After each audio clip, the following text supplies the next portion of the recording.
Gani mpenzi mtazamaji wa kipindi chetu cha Bobea Andikoni kutoka katika channel yetu ya SUA SDA Church Media. Ni wakati mwingine ambapo tunakualika katika somo la siku ya leo, tukiwa katika somo la 12 ambalo linasema dini za ushirikina za mwisho wa dunia. Dini za ushirikina za mwisho wa dunia. Nikualike uweze kufuatana nasi mwanzo hadi mwisho wa somo hili ili uweze kuelewa ni dini zipi ambazo ni za kishirikina na dini zipi ambazo zinaamini jina la Mungu wa kweli. Hivyo fuatana nasi mwanzo hadi mwisho. Na kabla tujaanza nitamwalika Madam Lesia ili aweze kutufungulia kwa ombi. Karibu sana. Tuombe. Asante Mungu wetu kwa ajili ya wema na upendo wako. Asante kwa ajili ya uaminifu wako. Muda na masaa haya tunapokuja kwa ajili ya kujifunza maneno yako matakatifu, tunakusihi kwa pamoja nasi, lakini pia ukambariki na kumuongoza ndugu mtazamaji na msikilizaji, ili hatimaye sote tukaweze kubarikiwa na maneno yako. Tunaamini kwamba utakuwa pamoja nasi mwanzo hata mwisho, kwa jina la Yesu, amina. Za kishirikina ni, ukisikia hili jina ni kana kwamba linakutisha ama ni jina fulani ambalo linashangaza kwa namna fulani. Dini za kishirikina kama zinakuwa na kafara ya namna fulani ama zina ibada ya miungu ama ibada ya namna fulani hivi. Kwa hiyo katika siku ya leo tutaangalia juu ya hizi dini za kishirikina, sifa zake, mambo ambayo wanayafanya na matendo yake. Ni kwa nini zinaitwa dini za kishirikina? Na nitaanza na Mwalimu Masala ambaye atatusaidia kuelewa juu ya hizi dini za kishirikina ni zipi na kwa nini zikaitwa dini za kishirikina. Karibu sana Mwalimu Masala. Asante sana mwalimu. Dini za kishirikina ni dini ambazo zinafundisha mambo ambayo sio ya kawaida. Yaani kuna vitu ambavyo jamii imezoea kuviona na kuvisikia, lakini pia kuna wakati ambapo dini zingine zinakuja zinafundisha vitu ambavyo vinakuwa ni vigeni katika mazingira yale. Na kwa somo letu la wiki hii kuhusiana na dini za kishirikina, na ikiwa mojawapo dini ya UFO, Unidentified Flying Object, ambayo kuna makanisa kadhaa ambayo yana imani kama hii ambayo yanafundisha, na hasa ni huko Marekani. Na moja ya dini ambayo iliwahi ipo, kuna baadhi ya washiriki ambao mpaka sasa bado wapo. Ilikuwa kwenye miaka 1977 hivi, ambapo kuna dini hii inaitwa The Heaven Gate, ambao kiongozi wao akiwa ni Marshall Applewhite, ambaye yeye alifundisha kwamba kujiua ni njia mojawapo ya kupata wokovu na kwenda kuishi maisha mazuri zaidi. Yeye aliwafundisha watu wake na alikuwa anatumia saikolojia, kwa sababu watu ambao aliweza kuwashawishi ni watu ambao ni wasomi, wahandisi, lakini pia walimu waliweza kuwashawishi na wakaweza kujitoa, na wakasema kwamba wakafurahi kwamba tunajiua, tunaenda wapi?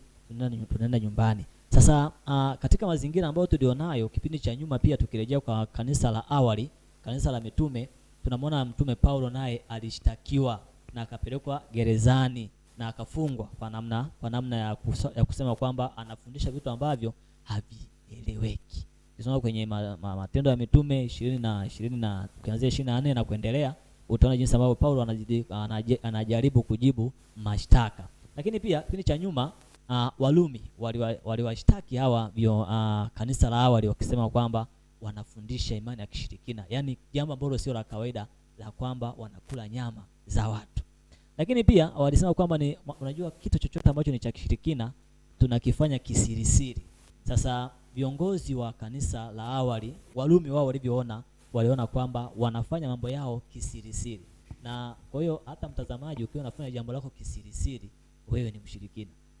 Lakini ukija kuangalia, kuna baadhi ya wanahistoria ambao walikuja wakaelezea, wakasema kwamba hawa Wakristo wao wanatafuta kumwabudu Mungu wao katika roho na kweli, kwa sababu Mungu wetu yeye katika Yohana 4 kuanzia 22 23 amesema nao wataniabudu katika roho na nini, na roho na kweli. Kwa hiyo hoja kama hizo ndizo ambazo zilisababisha watu wakasema kwamba Wakristo wana dini ya kishirikina.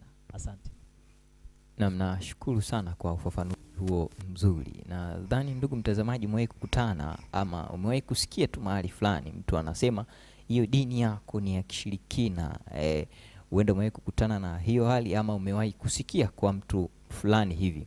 Na siku ya leo tu ni kujuza ya kwamba tutaziangalia sifa mbalimbali ambazo zinaelekeza juu ya dini hizi za kishirikina, ikiwepo sifa ambazo na maana ambayo ametuambia mwalimu Masala juu ya uanzilishwaji wa dini hizi za kishirikina. Katika wiki hii tutakuwa katika kitabu cha Matendo sura ile ya 2 na mstari wa 42 hadi wa 47, ambapo pia nitamwalika mwalimu Masala atusomee kwa uzuri, na wewe pia unaweza kuwa unafuatilia hapo polepole ili tuweze kuelewa kwa pamoja. Karibu. Matendo 2:42 anasema, wakawa wakidumu katika fundisho la mitume na katika ushirika na katika kumega mkate na katika kusali. 43, kila mtu akaingiwa na hofu, ajabu nyingi na ishara zikafanywa na mitume, na wote walioamini walikuwa mahali pamoja na kuwa na vitu vyote shirika, wakiuza mali zao na vitu vyao walivyokuwa navyo na kuwagawia watu wote kama kila mtu alivyokuwa na haja. Na siku zote kwa moyo mmoja walidumu ndani ya hekalu, wakimega mkate nyumba kwa nyumba na kushiriki chakula chao kwa furaha na kwa moyo mweupe, wakimsifu Mungu na kuwapendeza watu wote. Bwana akalizidisha kanisa kila siku kwa wale waliokuwa wakiokolewa. Naam, nashukuru sana. Hilo ni kanisa la awali ama kanisa ambalo Yesu aliliacha, kanisa la kwanza kabisa la mitume aliyowaacha Yesu Kristo, na tumeona sifa za hilo kanisa katika fungu hilo, na tutaangalia tamaduni zao ambazo wamekuwa wakizifanya, lakini pia sifa zipi ambazo zinaweza kutusaidia kuweza kuelewa dini hii ya kishirikina. Na hapa tutasaidiwa na Madam Glory ambaye anaweza akatusaidia kuelewa juu ya utamaduni wa kanisa hili la awali, lakini pia na sifa kadhaa ambazo ni za kanisa hili la kishirikina. Je, zinafanana na zile za kanisa la awali? Karibu sana. Asante, na nashukuru kwa swali zuri. Kwanza kabisa tunapaswa kutambua sifa au kanisa la awali ambalo Mungu ndo aliyelianzisha tokea kipindi cha Edeni mpaka kipindi ambacho kiliwakuta ni wana wa Israeli mpaka baada ya Kristo na kabla ya Kristo. Kitu cha kwanza, kanisa la awali liliundwa katika utamaduni wa unyofu na uwazi, kwamba kila kitu kilikuwa kinafanyika kwa unyofu na uwazi wote, ikiwa na maanisha kwamba mitume walijenga jamii iliyothamini ushirika na uhusiano wa kijamii, kwamba muingiliano kati ya jamii fulani au watu fulani na familia fulani ilikuwa ni ya kuthaminiwa. Pia kitu kingine, wale anasema watu walijiunga na kanisa la awali, hawakujitenga na jamii zao, kwamba sifa nyingine walijiunga na kanisa la awali na bado hilo kanisa lilikuwa likiwasisitiza au kuwaelekezea swala zima la nini, kujiweka tayari katika swala zima la kuwa na nini, na uhusiano na jamii nzima kwa ujumla. Pia anasema kwamba badala ya kujikusanya pamoja na waumini, walitawanyika pande zote, wakichangamana na watu wote popote walipokuwa. Pia sifa nyingine kwamba baada ya kuweza kuunda umoja wao kama kanisa, waliweza pia kuweza kutawanyika huko na huko duniani kwa ajili ya kuweza kufanya nini, kuweza kuchanganyikana na nini, na watu wengine au jamii nyingine ya wale ambao wasioabudu au wasiokuwa nao kanisani. Lakini ukija ukitafakari zaidi kwamba dini ya kishirikina, je, wana sifa gani au walikuwa wanafanya nini? Nitataja tu baadhi ya mambo yao ambao huwa au ni sifa yao kubwa. Kitu cha kwanza, walikuwa na matumizi mabaya ya mamlaka, kwamba walisisitiza sana masuala ambayo yalikuwa yanahitaji utayari na ulazima wa mtu. Pia kwenye upande waliweza kuwatenga watu kutoka katika jamii zao au familia zao. Anasema madhehebu ya kishirikina huwaondoa washirika wao katika familia na marafiki, wakilazimisha upweke. Kutengwa katika jamii mara nyingi husababisha usiri kuhusu imani, malengo na desturi. Na hata hivyo huwa tunaona pia katika jamii zetu za kila siku. Ukifuatilia sana katika dini zinazozuka kila siku, ukiwa unajiuliza na kujua kwamba je, dini yenu inahusisha na nini? Mnamwabudu Mungu yupi au mnaamini nini? Majibu hasa huwa yanakosekana. Na hii tunaweza tukaiona pia katika kitabu cha Yohana 17 mstari wa 15 na 16, anatoa ufafanuzi na maelezo mazuri.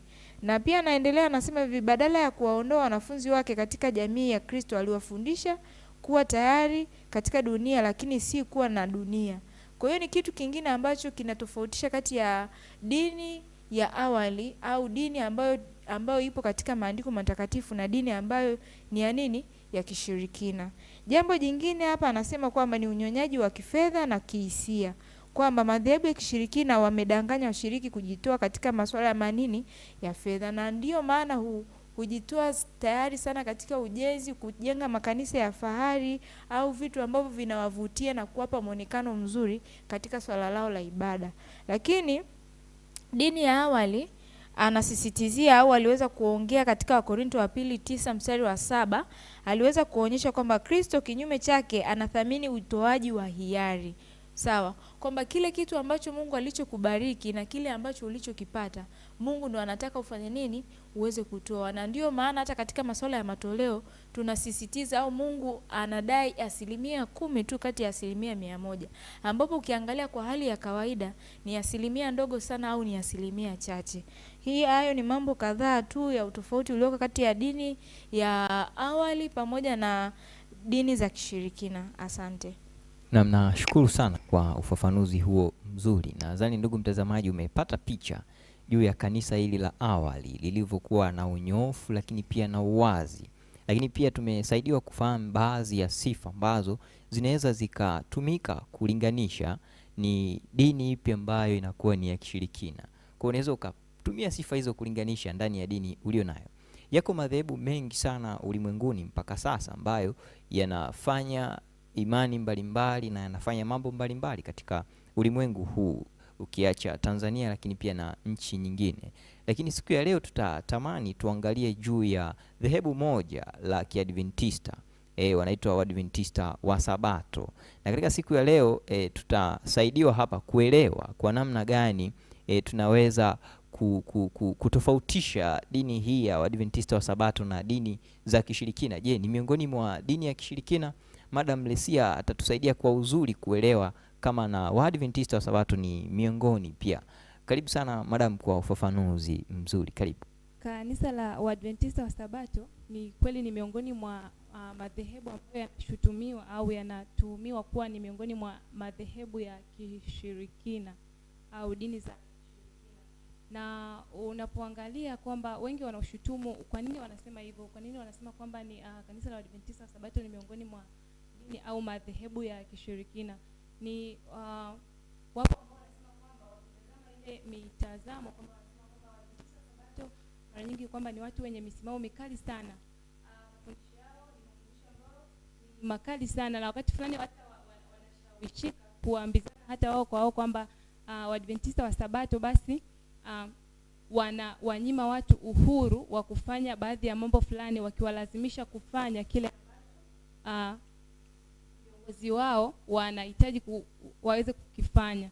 Lakini sasa kwa mujibu wa Biblia, dini za kishirikina au madhehebu ya kishirikina, mambo mengi sana yanafanywa kwa siri. Mafundisho pia ni vitu vingi sana ambavyo vinafanywa.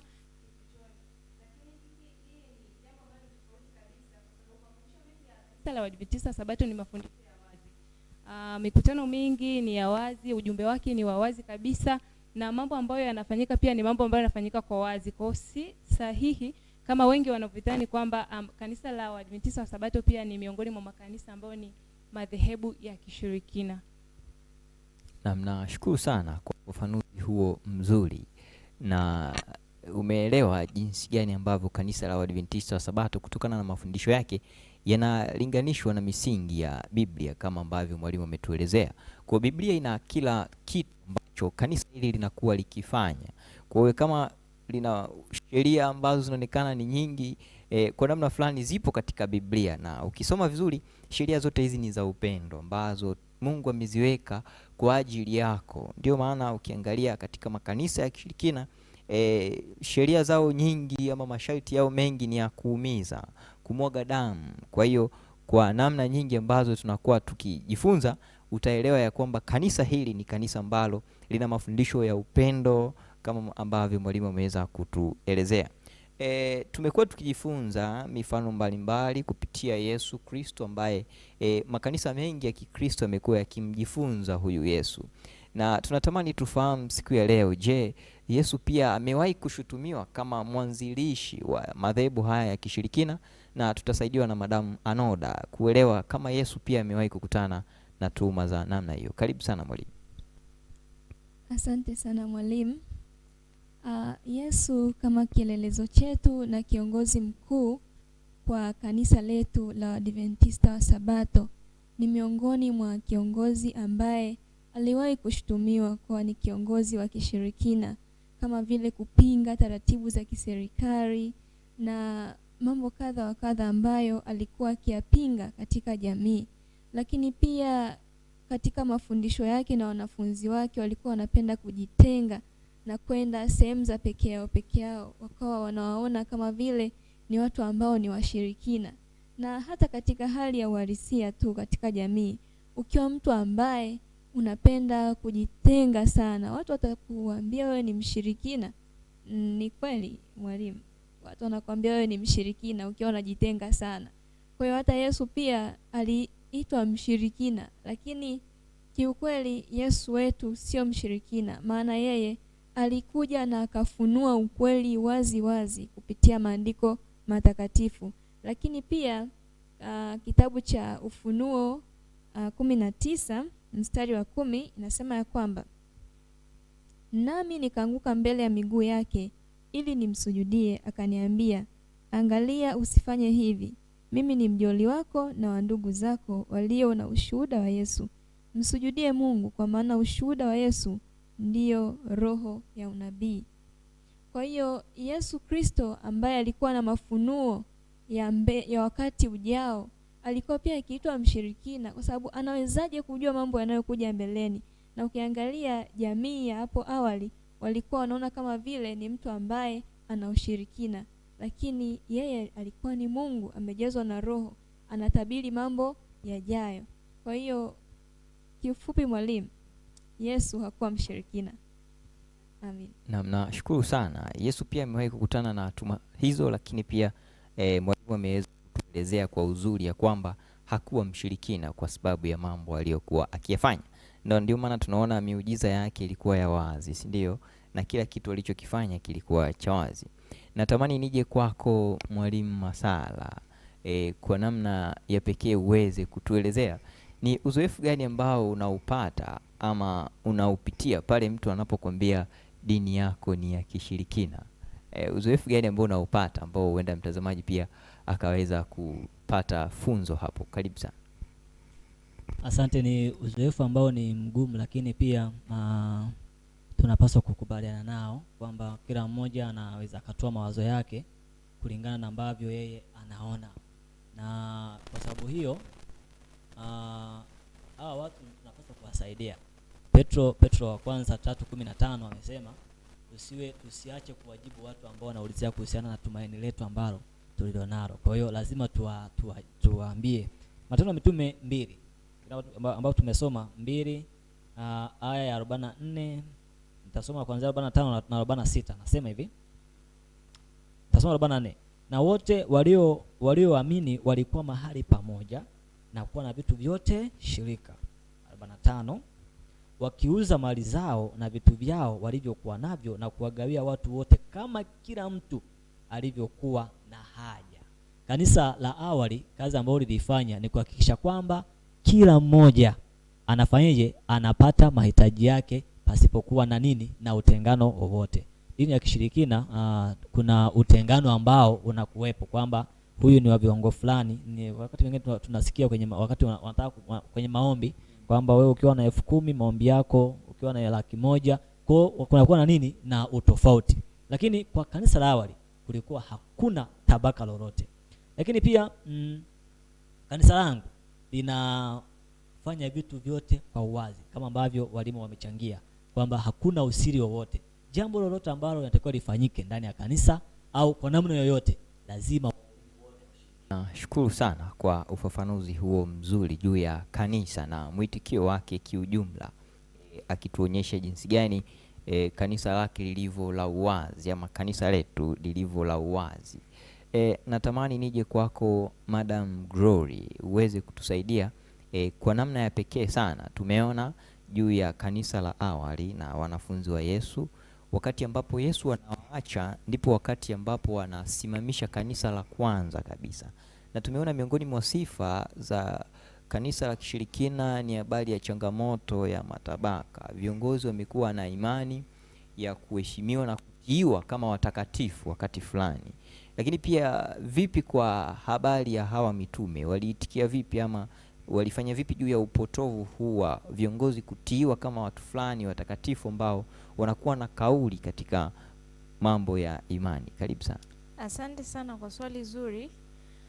Kitu ambacho utofauti ulioko kati ya mashirika haya mawili ambayo ni dini ya kishirikina pamoja na tamaduni la kanisa la awali, kwanza viongozi na madhehebu ya kishirikina wanadai utiifu usiohitaji kupingwa, kwamba kanuni imepita na mswada umepita kwamba ni lazima wote leo mfunge ni kufunga tu.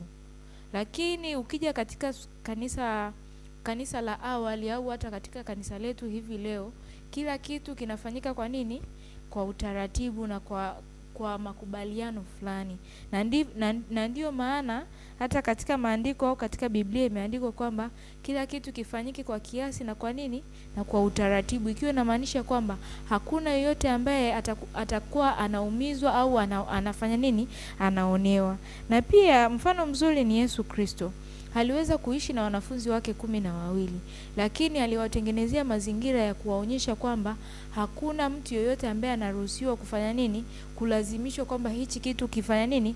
Kifanyike. Tunatoa hata mfano mzuri, ni wengi aliweza kukutana nao na ni wengi alioweza kuwabadilisha kupitia maisha yake. Je, kuna ambaye mmoja yoyote aliyemforce? Hapana. Tunapata kisa kizuri kwamba aliweza kumkuta Zakayo akiwa juu ya mti. Alichomwambia tu, shuka unifuate. Lakini Zakayo alikuwa na uwezo wa kusema kwamba sitaki kukufuata, ila kwa sababu ya utayari na uhitaji wake yeye mwenyewe aliamua kufanya nini? Kumfuata. Hichi ni kitu kizuri ambacho tunaweza kukiona pia katika Mathayo 20:25 hadi mstari wa 28. Anatuambia kwamba Kristo alionyesha mfano wa uongozi na kutumika. Alionya dhidi ya viongozi wadhalimu, kwamba yoyote yule aliweza kuonyesha udhalimu wowote, aliweza kufanya nini? Aliweza kumpatia maonyo. Asante. Nashukuru sana kwa fafanuzi hiyo nzuri ambayo imeweza kutusaidia. Naamini hata pia mtazamaji imeweza kukusaidia kwa namna ya pekee sana. Nije kwake Madam Lesia ambaye ametuelekeza juu ya mfano wa Yesu Kristo.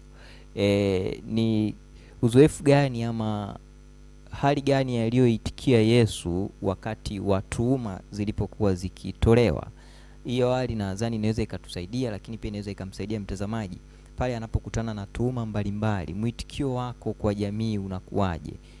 Na mwitikio wa Yesu ulikuwaje katika jamii ile? Karibu sana.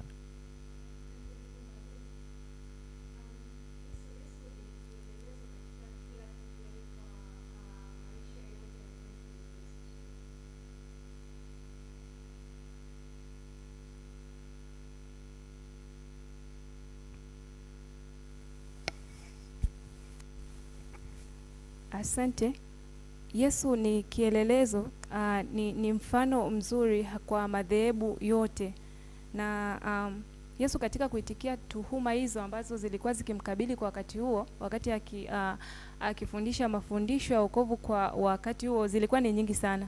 Na hata kwenye maisha ya kawaida tunajifunza kwamba mara nyingi hata unaweza ukasikia kwamba wakasema kwamba hauwezi ukawa unafanya jambo vizuri alafu usikosolewe.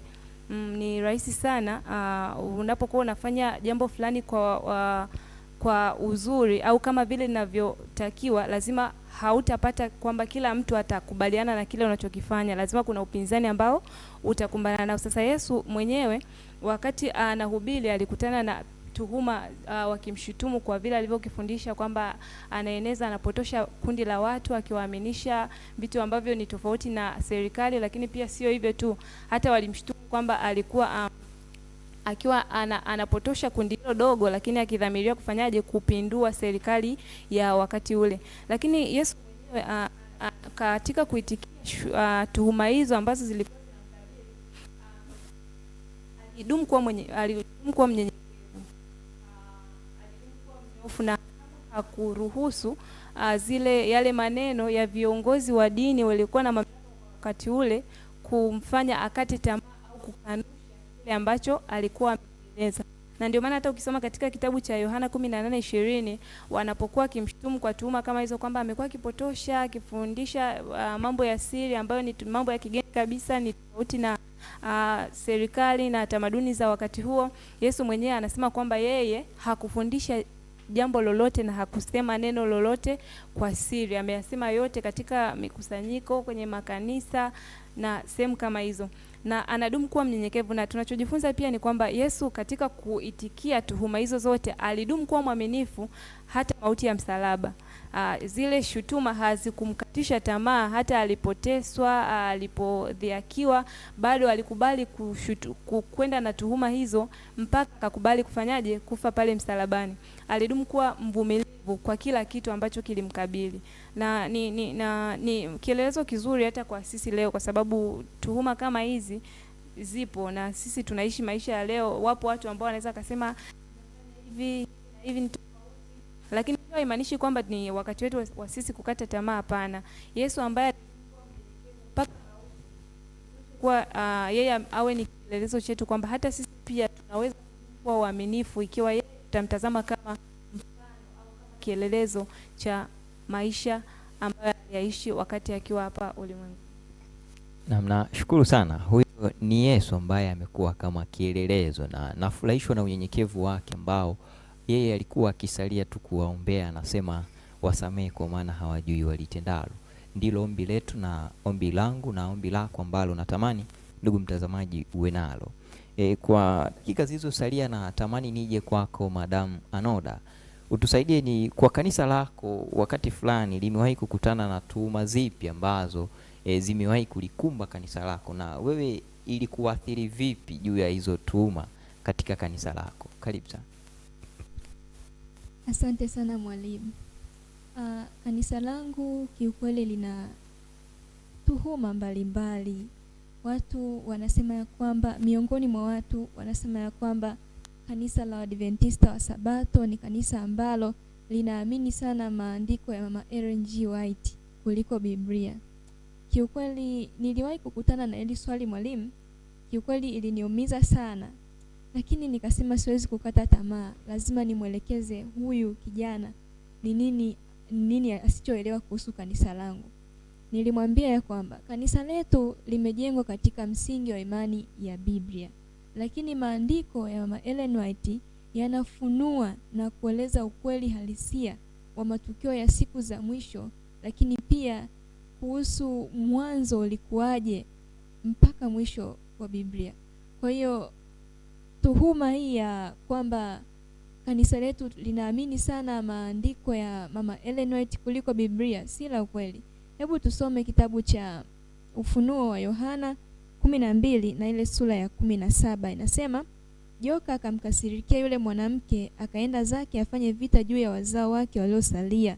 Waliosalia ni kanisa la Adventista wa Sabato, wazishikao amri za Mungu. Kanisa letu limejengwa katika misingi ya kushika amri za Mungu. Na pia inaendelea kusema kwamba na kuwa na ushuhuda wa Yesu, naye akasimama juu ya mchanga wa bahari. Kwa hiyo kanisa letu limejengwa katika amri 10, na kanisa ambalo ni la kweli lazima lishike amri 10 za Mungu.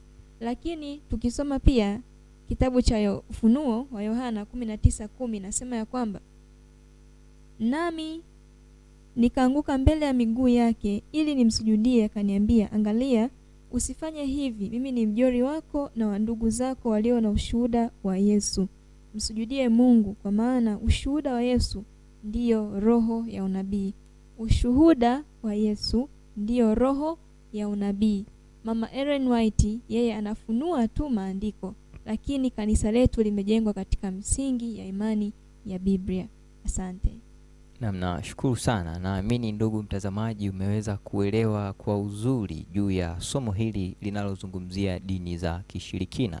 Na Mungu akubariki sana, na niendelee kukualika uendelee kufuatilia masomo yetu mbalimbali ambayo tutakuwa tukiendelea kuyatuma katika channel yetu hii. Hivyo Mungu akubariki unapokuwa ukiendelea kujifunza zaidi juu ya dini hizi za kishirikina.